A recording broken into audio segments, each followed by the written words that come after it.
Yang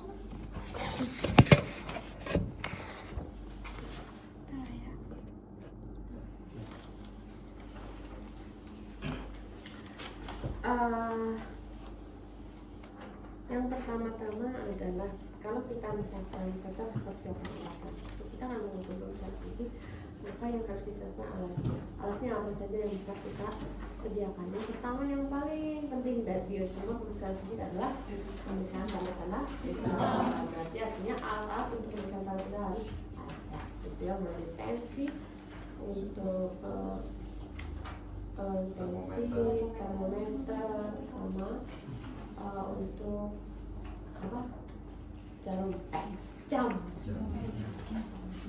Jam tangan yang ada detiknya. Terus meriksa dari koma.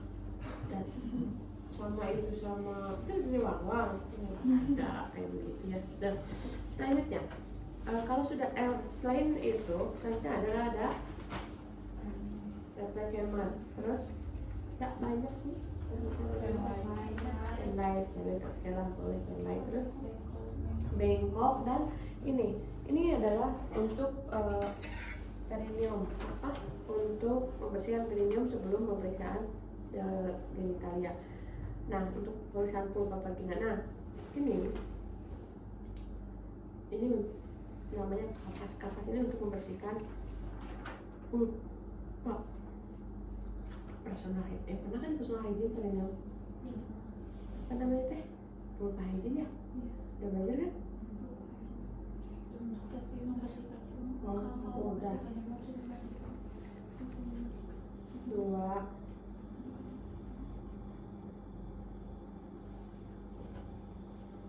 3 4 5. Ini biasanya direndam oleh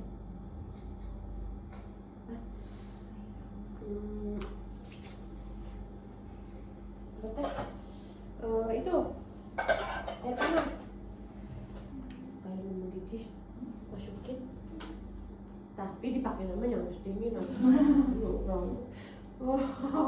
terus sarung tangan, ada sarung tangannya? Mana sarung tangannya? Ambil aja, sini.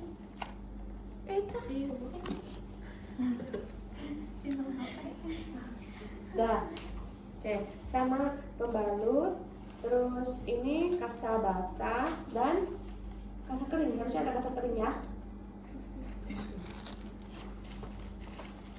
Kasa kering ya, tisu. Nah, oke, selanjutnya kita melakukan tindakan. Yang pertama adalah tetap ucapkan salam, assalamualaikum Bu. Nah, setelah kita ucapkan salam, baru kita identifikasi pasien. Identifikasi pasien, ibu namanya siapa, tanggal lahirnya berapa. Tanyanya jangan nih, Bu, dengan Bu Is, nggak begitu, itu salah ya. Tapi ibu namanya siapa, tanggal lahirnya berapa. Bisa mulai ibu, hari bungkus kartu mah kan jarang yang 60 tahun, nggak ada, boleh ada nggak ya? Jarang dari jarang banget yang paling nggak itu hiji. Tapi kalau 45 masih ada lah ya, ada 5. Paling enggak ingatan si ibu masih bagus. Beda kalau ibu kayak misalkan udah nenek-nenek, ibu jenengan saha ingat nama tapi tidak ingat tanggal lahir. Pokoknya maneng cina ibu lahir pas teh penjajahan Belanda. Ada yang gitu ya. Itu dah, setelah itu identifikasi, terus tetap kita tanya topiknya tadi gimana ibu, gimana perasaannya ibu sekarang gitu. Terus setelah itu baru menjelaskan apa yang akan kita lakukan. Sudah akan kita lakukan, jelaskan. Kalau sudah jelaskan, tanya ke ibunya, ibu ada yang ditanyakan? Sudah ada, kalau tidak ada kita sebenarnya dulu ya, kita siapkan alat dulu. Nah, setelah itu baru kita cuci tangan dengan mengangkat. Baru kita menggunakan APD. APD-nya boleh ini pakai ini ya. Terus topi juga sebenarnya sih nggak terlalu ini karena kita juga kalau topi di area steril penting. Tapi untuk laki-laki kita kan pakai kerudung, asal kerudungnya berganti dari luar. Kayak ibu nih di oka, dari luar nggak boleh ke dalam oka pakai kerudung dari luar. Jadi berarti kan masuk oka harus berganti kerudungnya. Terus setelah itu menggunakan sarung tangan. Jadi ini sama sarung tangan APD, semua APD lengkap. Nah, baru setelah itu kita lakukan anamnesa. Anamnesa kita itu kalau kalian bisa tahu format asuhan keperawatan. Jadi ini kuncinya, kalau kalian tidak mau bingung datang ke pasien, hafalkan format asuhan keperawatan. Nanti kan kalian pasti dibekali format oleh pendidikan. Si format itu hafalkan. Alah, kena naon lah format pemeriksaan fisiknya mah enggak dihafalin juga. Tapi paling enggak depannya. Misalkan di pengkajian itu kan ada dua yang kita lakukan. Yang pertama adalah pengumpulan data, yang kedua adalah analisa data. Jadi pengumpulan data gimana caranya? Kita ada metode dalam pengumpulan data. Yang pertama adalah analisa. Analisa itu bertanya wawancara. Nah, anamnesa, terus setelah anamnesa apa? Pemeriksaan fisik. Kalau nggak pemeriksaan fisik, setelah pemeriksaan fisik kita ada pengumpulan data penunjang. Itu metodenya. Terus, nah itu cara pengumpulan data. Sekarang data apa saja yang akan dikumpulkan? Data bio, psikososial, spiritual kan, holistik. Kalian harus menerjemahkan holistik itu apa sih? Itu holistik itu meliputi bio, psikososial, spiritual. Yang termasuk bio itu yang pertama adalah identitas pasien. Kalian pernah bikin cam kan? Ada kan identitasnya? Ada identitasnya. Setelah itu ada riwayat kesehatan. Pokoknya kalau identitas kita udah bikin, oh iya riwayat kesehatan. Riwayat kesehatan itu apa saja sih? Gitu. Itu di formatnya jelas. Di situ yang dianalisa ada jelas-jelas riwayat kesehatan dan riwayat obstetrik dan ginekolog. Nah, riwayat kesehatan itu ada keluhan utama. Kita tanya ke ibunya, ibu, keluhan apa yang paling dirasa sekarang? Gitu kan, nyeri apa? Nyeri ini. Ini untuk jadi pasien postpartum. Ingat, postpartum itu bukan hanya pada ibu yang melahirkan secara pervaginal. Tetapi pada pasien yang SC juga sama postpartum. Cuma bedanya, kalau yang SC dari sini dikeluarin bayinya, dari pimpin abdomen. Kalau yang paling lama dari sini, gitu. Terus keluhannya sama nggak? Sama, hampir sama. Bedanya nyerinya si ibu di sini, kalau yang ini di sini. Tapi nyeri di sini itu lebih nyeri berat, karena tidak seharusnya gitu loh. Jadi dibuka kalau di sini. Kalau ini mah kan sudah ada memang jalannya, kecuali kalau kesulitan baru digunting. Tapi itu pun digunting pun mungkin nggak akan terlalu lebar gitu loh. Nggak kayak kalau ini di sini mah seret berapa lapis? 5 lapisan loh. 5 lapisan sampai ke dalam itu. Sampai kita nyampe ke uterus itu ada 5 lapisan dari di abdomen itu. Yang pertama adalah kulit. Dari kulit ada subkutis lemak. Terus nanti ada subkutis, ada fascia, nanti fascia ada otot. Dari otot nanti ada peritoneum, baru sampai ke uterus. Baru uterusnya dibolongin juga, disayat juga, keluar bayi. Orang awam kadang-kadang berpikir ya bahwa operasi sesar itu dibuka, bayinya nggak boleh terus diangkat. Nggak begitu. Sama, harus dikeluarin kepalanya dulu, didorong sama dokter sampai keluar kepalanya, baru keluar badan. Orang awam itu berpikir ya, operasi sesar dibuka, nggak boleh bayinya terus diangkat. Nggak begitu ya. Tuh. Jadi memang keluhan nyerinya kalau pada pasien yang SC itu lebih berat, gitu ya. Sehingga kayak atem pen itu nggak akan berasa, kealihkan sama ini. Makanya pasien SC yang paling berat itu nyerinya. Kalau yang postpartum ini juga nyeri, tapi nyerinya nyeri ringan, hanya berbentuk ketidaknyamanan. Makanya diagnosa keberat itu akan berbeda pada pasien IC dengan pasien postpartum vagina. Tapi perubahan fisiologisnya hampir sama. Selama nyerinya diatasi, itu perubahan fisiologisnya hampir sama. Maksudnya nyerinya diatasi itu gini, kalau nyerinya tidak diatasi akan lebih banyak masalah pada pasien SMA. Jadi perubahan fisiologisnya juga bisa terganggu gitu gara-gara nyeri. Makanya nyeri harus jadi gini, karena nyeri banyak, ketika nyeri itu kan banyak yang sel simpatisnya yang yang naik gitu. Ya kalau sel simpatisnya naik itu kok pencernaan, kok sistem muskuloskeletal itu berpengaruh banget. Makanya pasti kalau pada pasien-pasien ini mah nyerinya yang paling dihantam untuk dihilangkan. Kurangilah minimal supaya ibu bisa bergerak tuh ya. Riwayat tadi sudah keluhan utama. Setelah keluhan utama adalah riwayat kesehatan sekarang. Riwayat kesehatan sekarang itu yang ditanya oleh kita, ibu gimana ceritanya ibu sampai dibawa ke sini ke rumah sakit. Oh, saya itu suster, saya itu misalkan jawaban itu gini. Saya kemarin itu mules. Nah, mules pagi-pagi, terus ternyata kirain mulesnya nggak hilang-hilang. Akhirnya dibawalah ke bidan.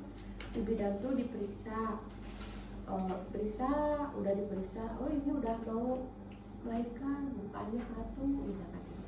Tapi ditunggu sampai jam berapa lahir, akhirnya dibawa ke rumah sakit Muhammadiyah. Di rumah sakit Muhammadiyah dilakukan induksi dan di jam berapa?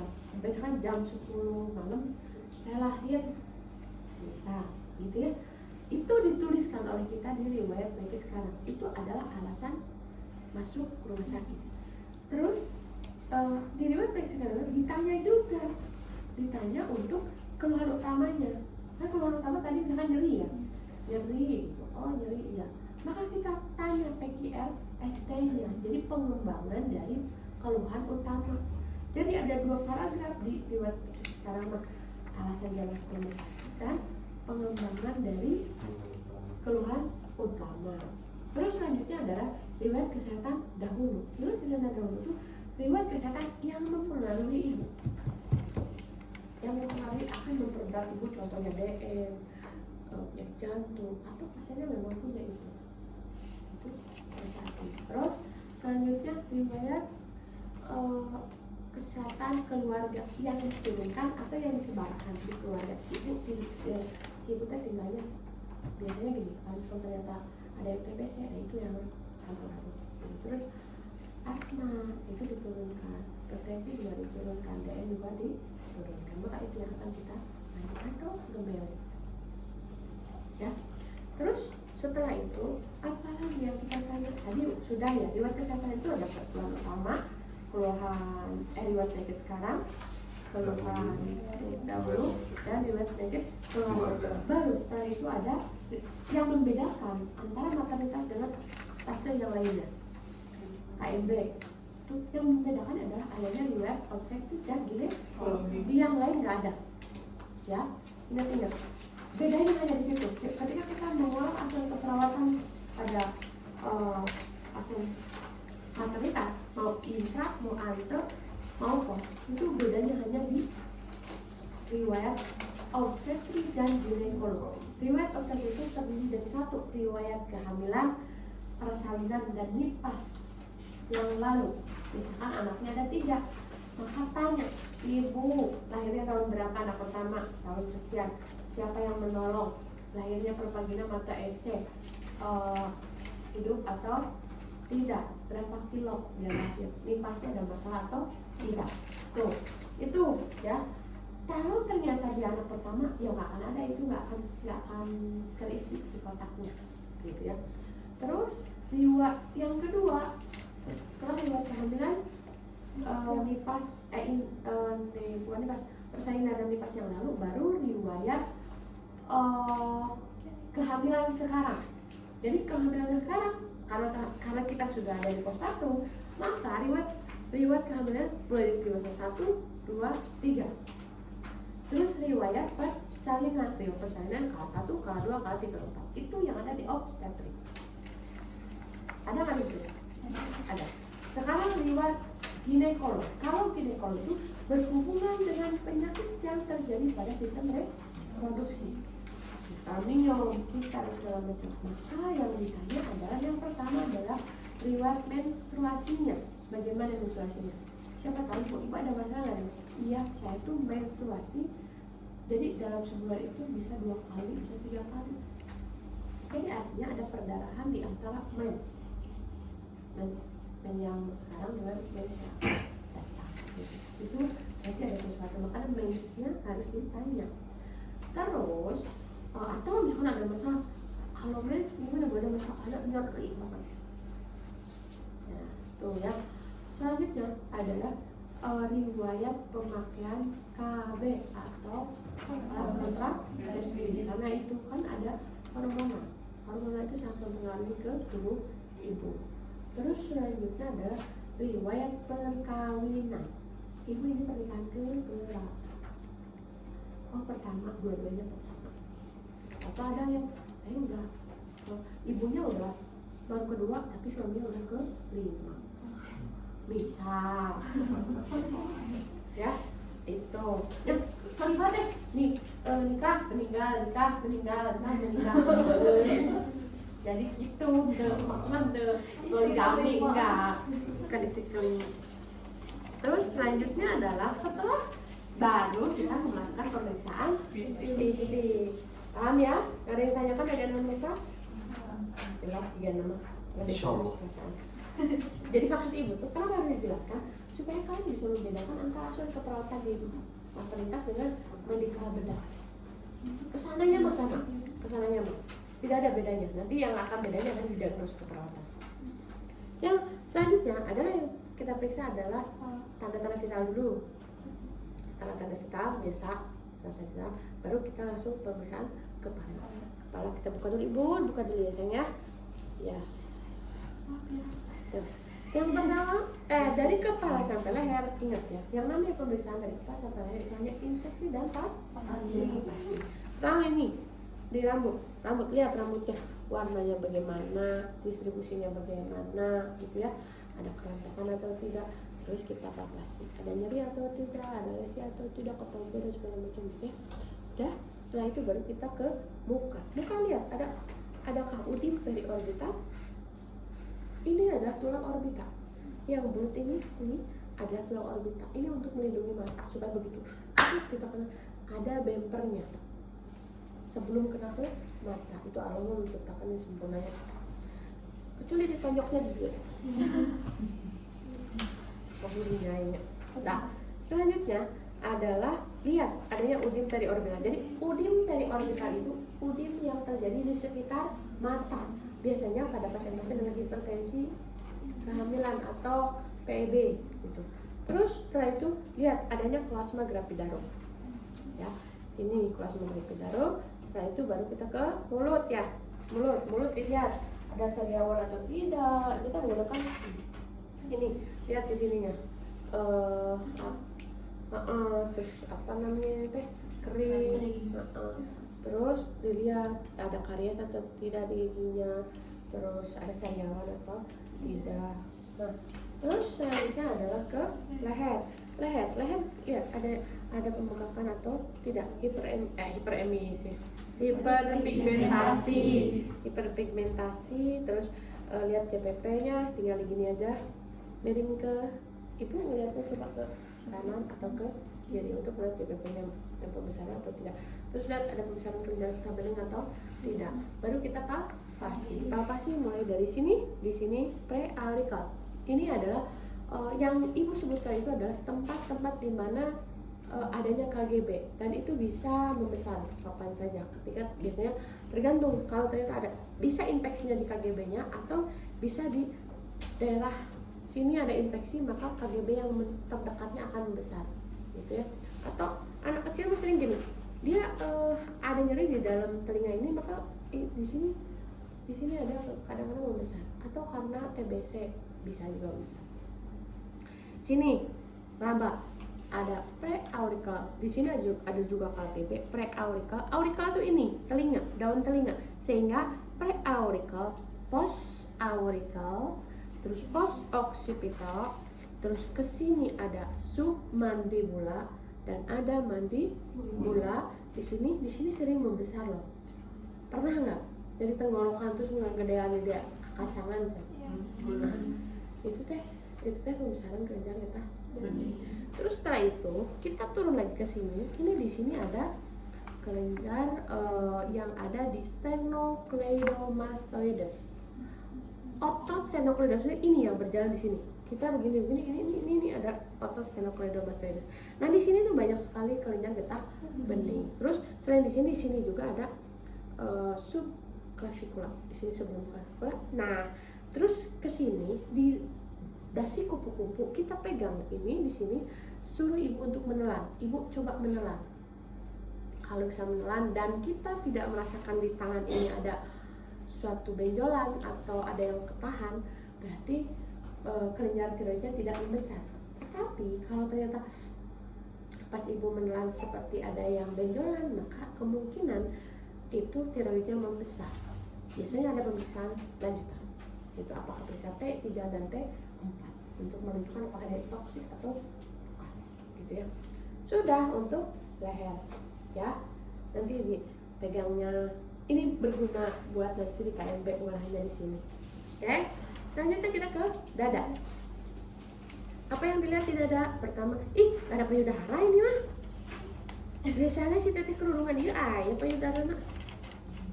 Terus dihirup terus dioperasi begitu. Apa payudara? Payudara kemana ya? Justru penting payudara di sini.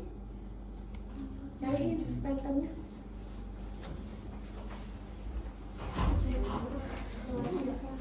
Minjem gue pinjam kantong payudara. Yang itu di 30 bagian permukaan bawah. Kemana ya? Susah bisa aku. Bayar, ake juga ake. Bahaya.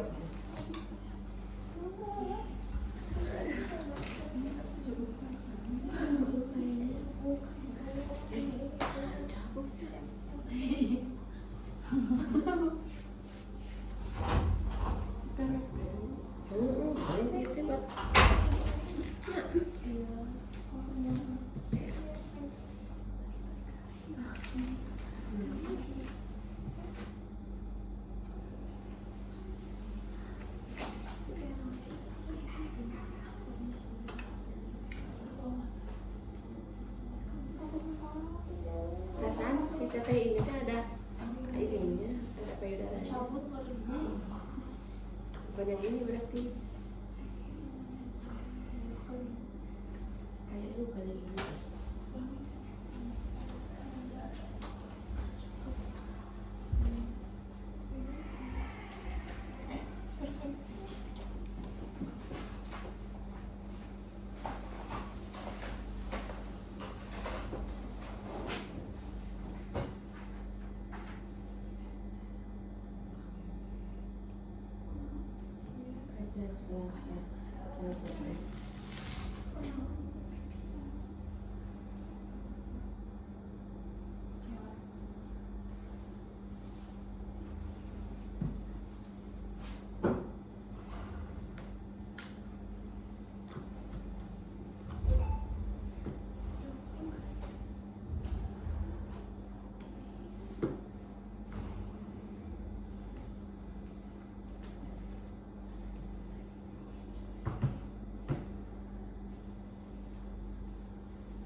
Yang ini.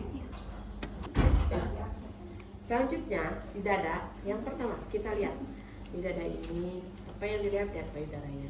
Tidak ada warna kulit di payudara, ada yang berpigmentasi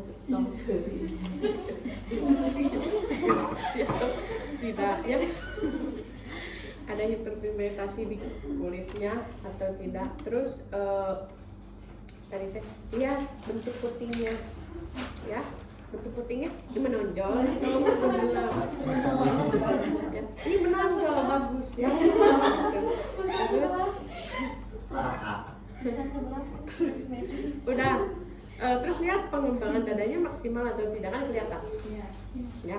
Nah setelah itu baru kita lakukan palpasi kita angkat tangannya sebelah sini, terus kita periksa tangan kita di sini, nahan, terus kita menggunakan 3 jari kita periksa melingkar searah jarum jam, periksa ada benjolan atau tidak, itu isinya udah berisi belum kan keraba sudah isi.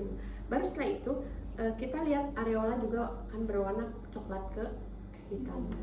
Nah terus begitu selesai gini, terus kita dari areola kita tarik ke sini, kita pijit, tong tarik teh pelan-pelan maksud pijit teh sing gara rasaan ulah itu nyeri, jadi pelan-pelan ya.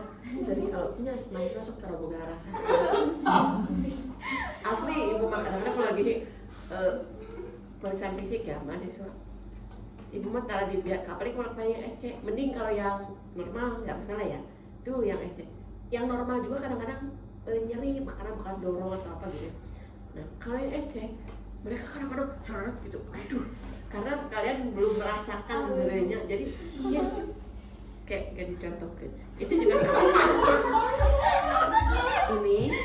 Ini raba juga di sini kelenjar getah bening. Karena kalau di sini taruh ada mastitis, di sini bisa mastitis itu bisa terjadi pada ibu yang menyusui karena kebendungan ASI yang sudah dikeluarkan. Ya. Terus setelah itu baru ini pindahkan, baru kita ke yang ini periksa sama hasilnya sudah keluar atau kolostrumnya. Nah setelah itu yang ini diraba, baru setelah itu kita lakukan pemeriksaan perkusi. Tinggal 1 bandingkan, ini bandingkan, ini bandingkan, bedanya hari ayah ya. Ini bandingkan kiri dan kanan, sama dengan kalau kita auskultasi juga tinggal dibandingkan kiri dan kanan untuk mendengarkan suara paru. Kita dengarkan fisik normalnya sebelum lapang paru itu ada spesifik, jadi dengarkan, suruh tarik nafas dulu, keluarkan, udah gitu, bu tarik nafas, ayo tarik nafas, pindah kade tarik nafas, bu tarik nafas, keluarkan, bu tarik nafas, keluarkan. Bisa ayo nahan sih ibu biasanya. Oh hati-hati bahasa orang gitu salah. Tarik nafas bu, keluarkan. Itu mah ibu ya, mama kalian mah enggak. Ya, dengarkan, bandingkan. Ini juga dengarkan. Tarik nafas bu, keluarkan. Tarik nafas bu, keluarkan. Oke? Paham ya? Kalau kita mau dengarkan jantung, kita kesini bisa di ICS ke-2. Di situ ada katup aortik. Di sini ada katup pulmonik. Di sini ada katup tricus pidaris dan di sini ada bicus pidaris. Tinggal dengarkan saja suara dubluknya. Oke, setelah itu baru kita ke kita tutup ini,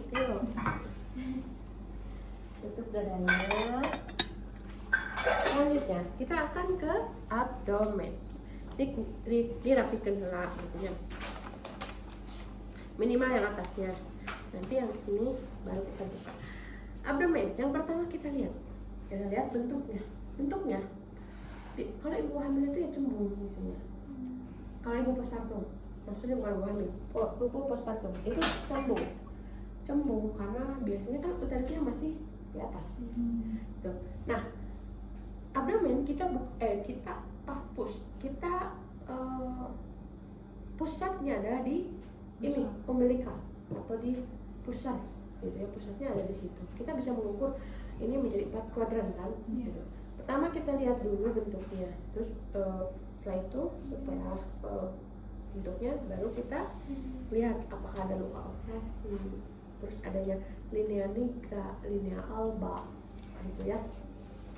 Terus baru setelah itu kita lakukan pemeriksaan auskultasi, karena dalam pemeriksaan khusus untuk abdomen yang pertama inspeksi, yang kedua auskultasi, yang ketiga boleh palpasi ataupun perkusi. Nah, kenapa harus itu dulu? Karena takutnya kalau kita palpasi dulu, yang ditakutkan akan merubah suara bising usus. Jadi setelah kita inspeksi, maka kita lakukan pemeriksaan auskultasi. Kita dengarkan dulu di sini, dengarkan. Kalau terus pindah ke kuadran kanan kanan atas, kiri atas, dan kanan bawah, atau 1, 2, 3, 4. Ya, dengarkan. Setelah kita dengarkan, ternyata yang keras yang belah mana? Oh, yang keras di sini nih, kuadran kanan atas. Dengarkan di situ selama 1 menit. Kenapa harus 1 menit? Normalnya si bising usus itu reguler apa irreguler? Reguler atau irreguler? Irreguler. Makanya dihitungnya harus 1 menit. Karena normalnya irreguler. Yang reguler mah kayak jantung, normalnya reguler, itu boleh 1/4 menit kali 4. Tapi kalau jantung juga, kalau ternyata dia ada masalah kesehatannya terus menjadikan irama jantungnya menjadi irreguler, maka tidak boleh dalam 1/4 menit, harus 1 menit. Paham ya? Nah, setelah itu baru kita lakukan pemeriksaan. Sudah bising usus, baru kita pemeriksaan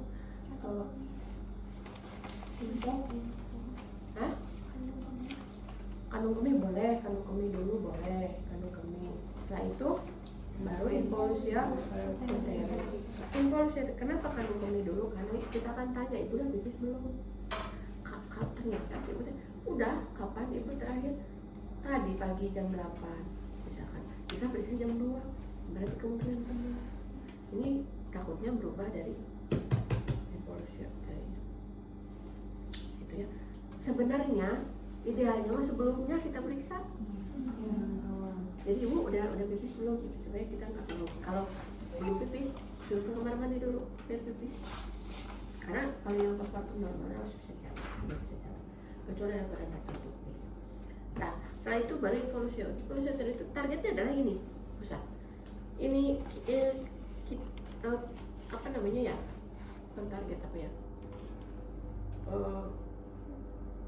Titiknya adalah pusat, gitu ya. Karena normalnya dalam 24 jam pertama itu 1-2 jari di bawah pusat. Tapi besoknya kadang-kadang naik dulu 1, tapi dia akan turun lama-lama, turun. Dan karena kita targetnya adalah pusat, kita nggak usah jauh-jauh dari sini pegangnya, bisa sadar di sini, boleh pegang. Nah, hati-hati pada pasien yang SC kan pasti di sini atau di sini. Maka kita harus pelan-pelan pasain dulu. Kita dibayangin kalau nyeri, diraba aja nyeri. Jadi pelan-pelan dulu, karena kalau kontraksinya bagus, apalagi kulitnya si abdomennya nggak terlalu gede kayak ibu ya, jadi kan kandel gitu lemaknya. Kalau yang tipis itu baru kita raba sedikit aja udah keraba, keras. Nanti tinggal begitu sudah keraba, kita ukur berapa jari nih. Oh, 2 jari di bawah pusat. Oh, 1 jari di bawah pusat. Atau sepusat. Oh, 1 jari di atas pusat, gitu ya. Ketika sudah keraba, oh keras ini, diraba nih, keras atau tidak? Oh keras, kuat nih kontraksinya. Kita ukur berapa? 2 jari atau 3 jari atau malah 1 pusat. Paham ya? Nah, oke. Setelah itu baru di abdomen ini tadi sudah baru pemeriksaan kontraksi uterus kan barusan kalian diraba. Ya udah, involusi barusan. Diastasis rectus abdominis. Diastasis rectus abdominis kalau pada pasien SC itu nggak akan kuat nyeri. Jadi ini memang untuk pasien-pasien postpartum normal. Bahkan ini caranya, kita buka dulu bantal ibu, kita bantalnya dibuka, terus kita simpan, terus kita gini ibu, nanti kalau saya aba-aba, ibu naikkan kepalanya, lihat matanya melihat ke perut, gitu ya. Ibu naikkan kepalanya, tangan kita di prosesus di bawah prosesus sigmoides. Jadi gini, apa sih maksudnya diastasis rectus abdominis? Otot rectus abdominis itu, bayangin, yang tadinya lurus kita six-pack, ternyata begitu hamil kan membesar, six-packnya udah nggak ada, si otot itu meregang, karena tadinya meregang kan. Nah, Meregang. Nah, regangan itu yang akan kita ukur masih normal atau tidak. Coba tahu, oh nanti jadi longgar gitu si ototnya. Maka kita ukur. Ibu, coba angkat kepalanya, lihat matanya ke bawah ke tangan saya. Ibu lihat ke sini, kita. Nah, ketika ini begini, maka ini akan menjepit. Nah, jepitannya itu apakah kuat dengan dua jari ini sudah sesek, gitu ya? Kan ngejepit gini. Ini dia akan menjepit begini. Kalau dengan dua jari aja sesek berarti masih bagus ibu. Tapi kalau saya, longgar dua jari, ini 3 jari. Kalau sampai 3 jari masih longgar berarti lebih dari 3 jari, berarti rectus abruptus memang ada diastasis. Itu ya, paham? Jadi ini raba, oh ini sampai bawah, gitu, oke? Paham ya? Dah, setelah itu selesai untuk abdomen. Baru kita lanjut ke perineum. Tapi tangan kita ini kan kalau langsung ke ini kotor. Jadi kita ke kaki dulu. Lihat fasilitasnya, sama lihat cengkehnya, lihat ada udim atau tidak kelihatan. Udim itu kelihatan, ya. Terus baru setelah itu periksa udimnya, kedalaman udimnya atau ya kedalamannya ini di sini di tulang tibia. Karena paling tipis di sini. Nah, kalau misalnya kedalamnya kurang lebih 2 mm berarti positif 1. Kalau 4 mm berarti positif 2. Jadi satu positif itu kurang lebih 2 mm. Ya. Jadi 2 sama, ini 2 sama. Baru setelah itu kita nambah ada varises atau tidak. Nah, terus aman saya tinggal kita dorong. Dua-duanya ya. Kita dorong. Ada varises atau tidak. Terus kita dorong. Nah, setelah itu baru kita periksa refleks. Ini diangkat. Ini harus relax. Ibu relax ya. Kalau nggak relax nggak akan bisa keluar. Ya. Terus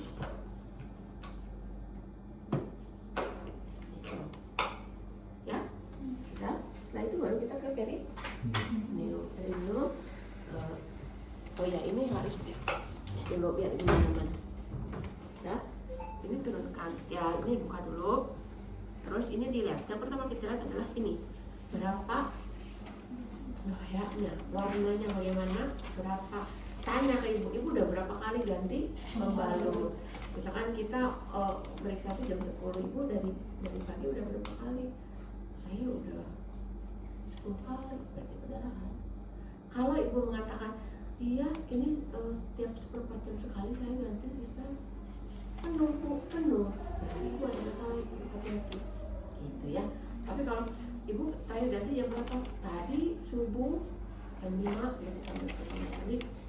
Terus di sini isinya masih 1/4 berarti tidak terjadi pendarahan.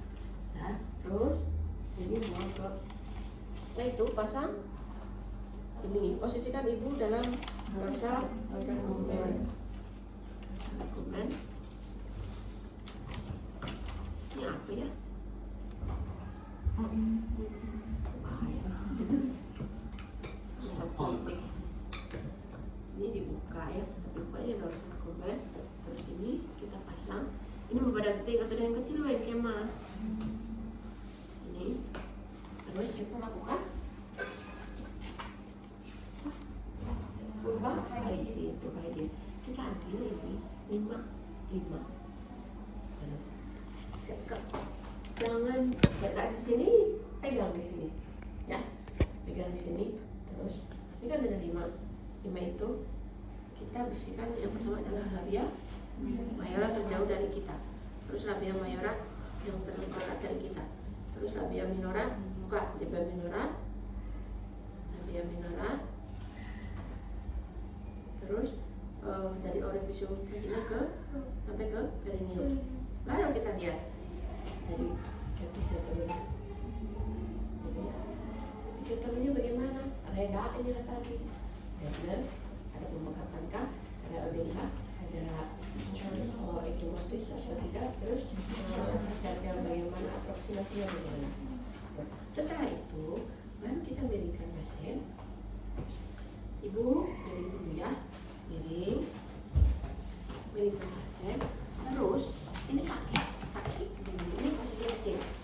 Terus kita bersihkan dengan basah, bersihkan anusnya.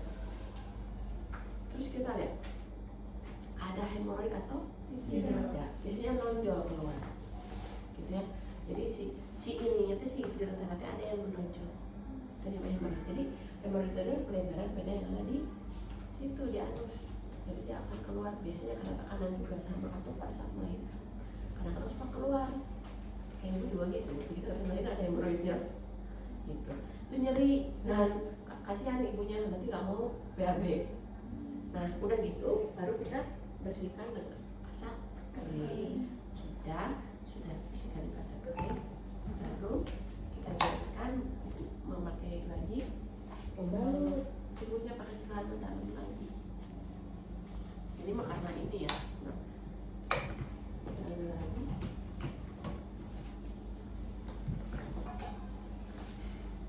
Tuh, lagi.